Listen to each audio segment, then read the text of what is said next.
बोल किसाने हल्ला बोल, बोल नौजवाने हल्ला बोल।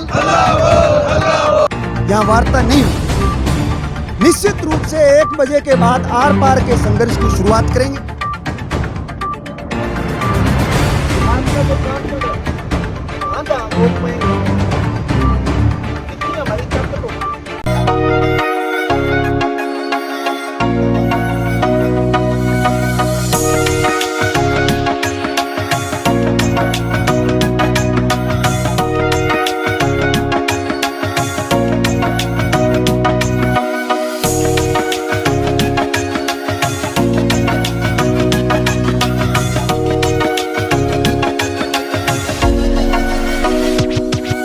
जय हिंद, जय भारत। न्यूज टीम लाइव से मैं उर्वशी आप सभी दर्शकों का स्वागत करती हूं। इस वक्त हम मौजूद हैं गांव अलीका में। मैं आपको बता दूं कि भारतमाला NHIE अमृतसर टू जामनगर के विरोध में आज किसान यहां पर एकत्रित हुए हैं। मैं आपको बता दूं कि लगातार किसानों द्वारा भारतमाला के इस प्रोजेक्ट को लेकर धरने लगाए जा रहे हैं। इसका सबसे मुख्य कारण ये है कि किसानों को कहीं पर उचित मुआवजा नहीं मिला, या फिर उनकी जो ज़मीन है वो कहीं ना कहीं जो नष्ट हुई है, या फिर उनकी जो संपत्ति है वो नष्ट हुई है। लेकिन किसानों से किसी तरह की कोई बातचीत ना होने के कारण आज किसानों को मजबूरन यहाँ पर धरना लगाना पड़ा।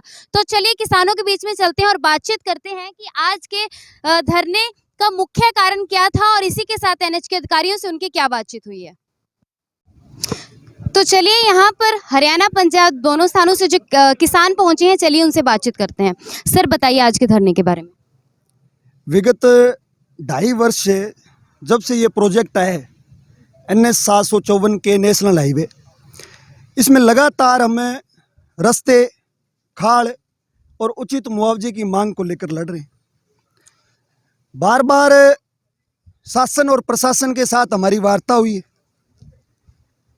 जब गठबंधन की भाजपा सरकार ने लाठी गोली के दम पर कब्जा कार्रवाई की, 3 किसान साथी हम टंकी के ऊपर चढ़े। वहाँ पर भी उपखंड अधिकारी के साथ और NHI के साथ जो वार्ता हुई, उसमें ये तय हुआ था कि कोई भी सरकारी रास्ता नहीं रुकेगा, कोई भी सिंचाई खाल नहीं रुकेगा। मुख्य रूप से हमारी ये मांग थी कि किसान की सिंचाई है जो 1 मिनट भी प्रभावित नहीं होनी चाहिए। रोड का निर्माण होने से पहले सिंचाई खाल बनेंगे, जो रास्ते हैं उनके लिए अंडरपास बनेंगे, जो हमारा स्ट्रक्चर का मुआवजा या जो भूमि का जो मुआवजा है, सारा मुआवजा आने के बाद में इस रोड का निर्माण होगा। लेकिन पिछले 2.5 साल से प्रदेश की गठबंधन की भाजपा सरकार और केंद्र की मोदी सरकार किसानों पर अत्याचार कर रही है। लाठी गोली के दम पर किसान को डराना चाहते हैं, झूठे मुकदमे कर रहे हैं। जो किसानों की मांगे हैं, जायज़ मांगे हैं, उनको नहीं सुना जा रहा। अब पिछले 9 दिन से किसान साथी यहाँ NHI के प्लांट के बाहर बैठे हैं। हमारी यही मांग है कि जो सरकारी रास्ते हैं उनको ना रोका जाए, हमारे जो खाड़ है वो बनाए जाएं, और जो हमारा स्ट्रक्चर का मुआवजा है वो तत्काल खातों में डाला जाए। विगत दिनों जब अबूब शहर प्लांट के सामने मोर्चा लगा करके बैठे थे, वहाँ NHI के प्रोजेक्ट डायरेक्टर, हमारे उपखंड के SDM, तहसीलदार, DRO, सारे प्रशासनिक अधिकारियों की मौजूदगी में सहमति बन चुकी थी।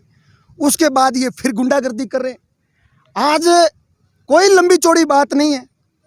हम इनको स्पष्ट रूप से हमने इनको चेतावनी दी है कि जब तक किसानों की तमाम जायज़ मांगों पर सहमति नहीं बनती, तब तक हम किसी भी सूरत में हाईवे का निर्माण नहीं होने देंगे।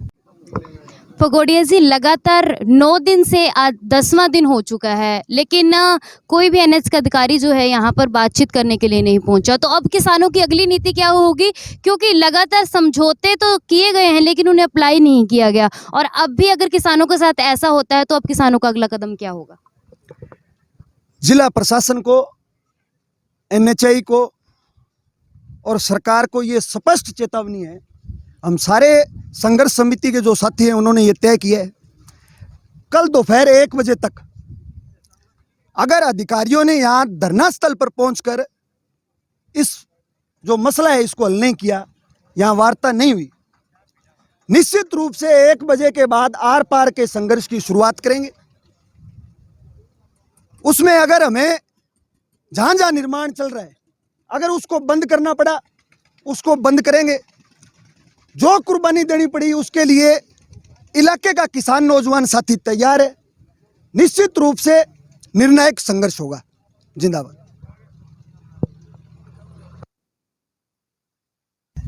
9 गांव हैं और 9 ही इनके 9 गांव का अलग अलग। चौटाला का 82 लाख मिला है, शेरगढ़ का 54 लाख मिला है, बुकशहर का 47 लाख मिला है, तो डाबवाड़ी का 37 लाख मिला है, जोगियाड़े को 32 लाख मिला है। वो ज़मीन नहीं, वो जो चटाले वाली ज़मीन है उसमें क्या डाला है और जोगे वाले की ज़मीन में क्या डाला है। ज़मीन किसान की माँ है, ज़मीन किसान का राइट है, उसके बच्चों का जीवन है। वो खोस लिया सरकार ने और उसके बाद फिर उसमें खाड़ा नहीं दिया, रास्ता नहीं दिया, फिर बार बार धरना लगवाया। धरना लगाने के बाद समझौता किया, टैंकी पे जड़े समझौता किया। बबूक शहर गांव में धरना लगाया, समझौता किया। समझौते से बार बार मुकरने का मतलब क्या है? जब 2 बाई 2 के खाड़े बनाने कर ले, 2 मीटर बाई 2 मीटर का खाड़ा बनाना हो गया, पास हो गया। सर्विस रोड देनी होगी, अब कहते हैं सर्विस रोड नहीं, यहाँ नहीं बनेगी, यहाँ बनेगी, यहाँ नहीं बनेगी, यहाँ बनेगी। क्यों? ड्राइंग पूछते हैं, ड्राइंग दिखा दो, ड्राइंग नहीं दिखा रहे। कोई भी पैसा किसी को लेना है, पैसे वहाँ जाते हैं, आ जाओ भैया आपका अवार्ड आया है। अवार्ड किस चीज़ का आया है? चौटाला का 8 लाख का ट्यूबवेल का आया है, हमारा 1.5 लाख का आया है, दूसरे का 2.30 का आ गया, एक का 1.30 का आ गया। ये समझ नहीं आती भी इतना अंतर क्यों है। दरख्त का है, वहाँ एक 15 कनाल में 1500 500 700 बूटे भी लगा दिए, उनको भी दे दिया। किसके खेत में डग्गी जब बनी नहीं और पक्की डग्गी के पाले को 3 लाख देते हैं, किसके सड़क के नज़दीक भी नहीं आया उसको 10-10 लाख रुपया 30-30 लाख रुपया दे दिया। ये घपलेबाजी जो चल रही है, एक तो ये बंद कर दें। एक किसान का जो राइट है खाड़े का, रास्ते का और सर्विस रोड का, वो दे दे। उसमें कोई घपलेबाजी ना हो, उसमें किसी किसान को कोई तकलीफ़ ना हो। हमने ज़मीन दी है, जान नहीं दी। जान ना निकालें किसान की, किसान ने अपने बच्चे पालने हैं। जिस किसान की ज़मीन उस साइड रहेगी गांव की साइड, वो खेत कैसे जाएगा बिना रास्ते से? फिर पानी का रास्ता है, पानी के लिए इन्होंने खाड़ा देना है। 11 फीट चौड़ा हमारा खाड़ा है, 6.5 फीट दे रहे हैं। क्यों दे रहे हैं 6.5 फीट? 11 फुट डिपार्टमेंट ने क्या, एग्रीगेशन डिपार्टमेंट कहता है भी 11 फुट चौड़ा ही दो, ताकि 4 फुट चौड़ा खाड़ा बने और 7 फीट उसके अंदर आपके निकलने। केवल मात्र जो किसान विरोध कर रहे हैं वो किसानों तक सीमित है नहीं। ये जो हाईवे है वो अकेला किसानों को प्रभावित नहीं कर रहा है, वो पूरे डवाली शहर को। जैसे कल आपने वहाँ रिपोर्टिंग की थी कालावाली पुल के पास, तो वहाँ मैंने देखा कि जो डवाली की मेन पानी की सप्लाई जा रही है और वो डवाली पूरे शहर की पानी सप्लाई प्रभावित हो रही है। क्यों हो रही है? क्योंकि केंद्र सरकार ने सक्षम अधिकारी नियुक्त कर दिया है, डीआरओ उसका सक्षम अधिकारी होता है। उनकी ये जिम्मेदारी बनती है, क्योंकि अकेले किसान विरोध कर रहे हैं। आज तक ना तो पेयजल जो महकमा है उसको ये पता है भी यहाँ से हाईवे निकल रहा है और हमारा क्या नुकसान हो रहा है, शहर का क्या नुकसान हो रहा है। ना जो इरिगेशन डिपार्टमेंट सिंचाई विभाग के अधिकारी है उनके संज्ञान में कोई बात है, ना जो बिजली बोर्ड के उनके है। यह लड़ाई किसानों की नहीं है, पूरे क्षेत्र के लोगों के लिए ये अभिशाप है।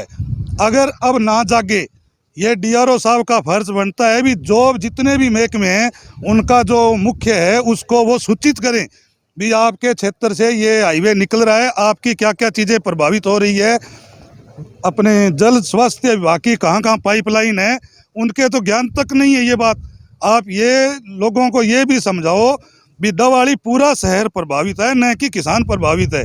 और इसी का आज ये परिणाम है, क्योंकि जब हमने पहले किसानों को कहा तो गांव के किसान बोले, सीधे साधे किसान होते हैं, उन्होंने ये समझ लिया भी ये जो